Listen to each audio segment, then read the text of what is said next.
नमस्कार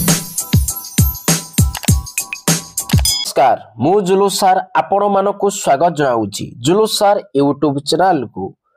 सप्तम श्रेणी विज्ञान बहिर त्रयोदश अध्याय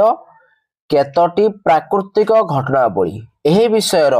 तुमर प्रश्न उत्तर सब आज आम आलोचना करवा। देख पिला माने फास्ट देख एक नंबर देला कौन ना शून्य स्थान पूरण कर कहना करे देला गतिशील वायु को डैश कहा जाए कौन कहा जाए रे पिला माने ना पवन कहा जाए हैला गतिशील वायु को पवन कहा जाए। अच्छा तापर देखिबा ख पृथ्वी पृष्ठ रे असमान ताप संचरण हेतु डैश प्रवाह हुए डैश प्रवाह हुए रे ना वायु प्रभाव हुए हैला कौन हम पिला माने ना वायु। अच्छा तापर देखिबा ग जलीय बाष्प धारण करितिबा डैश वर्षा कराए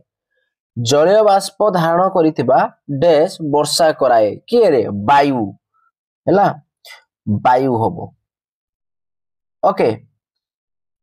बस। तापर देखिबा एति पिला मन लेखि गलो तापर आगु को जिबा उ कोन कहिछि ना वायु डैश चाप अंचल को प्रवाहित हुए ना वायु गुरु चाप अंचल ना लघु चाप अंचल को प्रवाहित हुए ओके बस। तापर देखिबा दुई नंबर कहिला भूल थिले ठीक कर। अच्छा कर देला खरा दिने पवन स्थल भागरु जल भाग आड़कू प्रवाहित हुए आकु या ठीक अछि कि ना ये भूल अछि ताकू ठीक करी लिखिले कोन हबो ना खरा दिने पवन जल भागरु स्थल भाग आड़कू प्रवाहित हुए। तापर देखिबा खरे कोन कहिला ना शीत दिने पवन स्थल भागरु जल भाग आड़कू प्रवाहित हुए ए कथा पिला माने ठीक अछि हैला बस। तापर देखिबा ग ओडिशार पूर्व उपकूल रे बात्या हेबार संभावना थाए ये भी ठीक अछि ओके। तापर देखिबा 3 नंबर प्रश्न देखो 3 नंबर कोन कहिला तुम पाठ्य पुस्तक रे नथिबा दुईटी अनुभूति वर्णना कर दर्शाओ जे वायु चाप प्रदान करे। अच्छा वायु चाप प्रदान करे बोली आमेडा को कोन करबा दीरा अनुभूति हमकु दर्शाइबा। अच्छा प्रथम अनुभूति हम देखौछि पिला मन कर ना जदी गोटे हमें ठंडा बोतल को खाली यहाँ सॉरी भूल कहि दिनी ठंडा बोतल को खोलिबा केला या भितरे गोटे स्ट्रॉ पुरै की स्ट्रॉ को हमें कोन करबा ना निज आड़ को कोन करा सुस्केइले कोन हबो ना सेही बोतल भितरे जो कोन पानी थाउ किबा कोल्ड ड्रिंक्स थाउ जहा भी थाउ हला से कोन हबो आमो पाटी भितर को चली आसीबो काहे कि चली आसीबो ना वायु रो चाप जगु आसीबो ओके काहे स्ट्रॉ भितरे वायु चाप कमी जाए बुझले हेति पई से जल को टाणी आने। आउ गोटे अनुभूति होउची तले हमें इंजेक्शन सिरिंज द्वारा औषध टाणीबा बेले किंबा सिरिंज रे कोनो हमें सिरिंज देतले देबा कहा को सिरिंज देले फुडेबा हला कोनो वायु चाप द्वारा औषध कोन हुए सिरिंज भीतर को आसे किंबा सिरिंज रु कोन शरीर भीतर को प्रवेश करे बुझियला पिला माने। तापर देखिबा 4 नंबर रास्ता कड़े लगा जाइथिबा कपड़ा तैयारी बैनर विभिन्न अंश रे कोणा करा जाई थाए काहे कि ना जतबेले पवन बहे सेतबेले कोन हबो ना वायु रो चाप जगु बैनर कोन कर दबो चिरी दबार संभावना थाए तेनु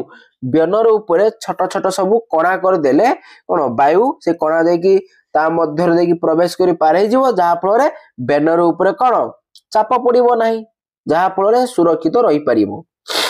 तापर देखिबा 5 नंबर कोन कहिला गोटे स्थान रे पवन दिग जानिबा पाई दुईटी पद्धति वर्णना कर। अच्छा आमे पवन दिग किपरि जानिबा दुईटी आमे उदाहरण दबा कि गोटे वर्णना करबा। अच्छा गोटिया हालुका कागज खंड किछि किछि उच्च रे धरिकी छाड़ी दबा ताहा कोन हबो ना जेउ आड़ को पड़िबो सेही दिगरे पवन बुची बोली आमे जानि परिबा। ओके आउ गोटे होउची कोन ना गोटे मोमबत्ती जळाई रखिले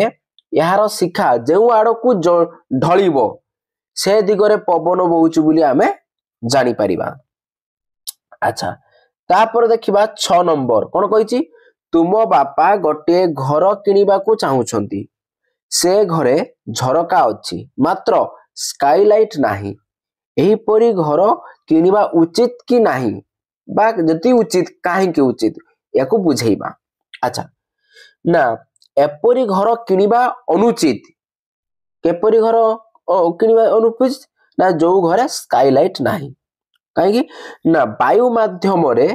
ताप परिचालन पद्धति रे उत्तप्त हुए उत्तप्त अंचल शीतल अंचल आड़ को ताप नेउथिबा वायुर गति को परिचालन स्रोत बोली कहि थाउ। स्काईलाइट थिले ताप स्काईलाइट देई घर भीतर को प्रवेश करे फल रे घर भीतर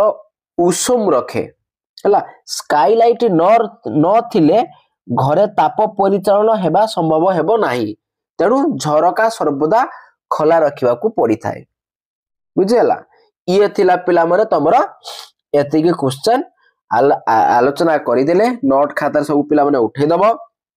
फटाफट वीडियो गोटे गोटे लाइक करि पकांतु सांग साथी मानु के वीडियो शेयर करि पकांतु एवं जदि हम चैनल को नुआ करि आछथि चैनल को सब्सक्राइब करि पाखर थिबा घंटी बेल को दबाइ देबे जहा पर हमर एही बळे वीडियो अपलोड होबा क्षणी सर्वप्रथमे आपनक पाखरे सूचना पहुंची परिबो। तने आज पिला माने रखिबा